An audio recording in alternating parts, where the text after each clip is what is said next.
Ikkilanavermanglar. Ikkilanavermanglar. Faqat nima qilish kerak? Tarjima qilish kerak. Xo'p, kimdir S, kimdir D, kimdir A deyapti.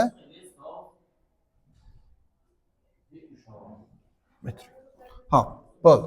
Endi qaranglar, ey, bo'ldi. Demak, aytyapman, ikkilanmaslik kerak, nima qilish kerak? Tarjima qilish kerak. Aytyapti. For uchun x katta 0. Demak, x ni 0 ga katta sonlar ekan. 1, 2, 3, 5 nechidir? Funksiya f aniqlangan. Follow. Ya'ni quyidagi. Ya'ni bu holat aniqlangan. Endi qaranglar. Asosiy joyga keldik. Mana shu joy tarjima qilinadigan odam yetiladi. fx teng.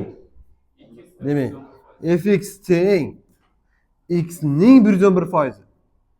X ko'paygan 111 taqsim 100. Ya'ni aytganmanki, foiz topish uchun yana bitta yo'li foizni songa ko'paytirib 100 ga bo'lamiz.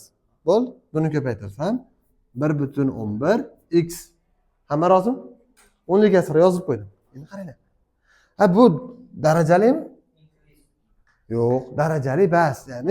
Ya'ni y teng a darajasi x bas. Daraja yo'q. O'shaning uchun exponential degan javoblar chiqib ketdi. Xo'p,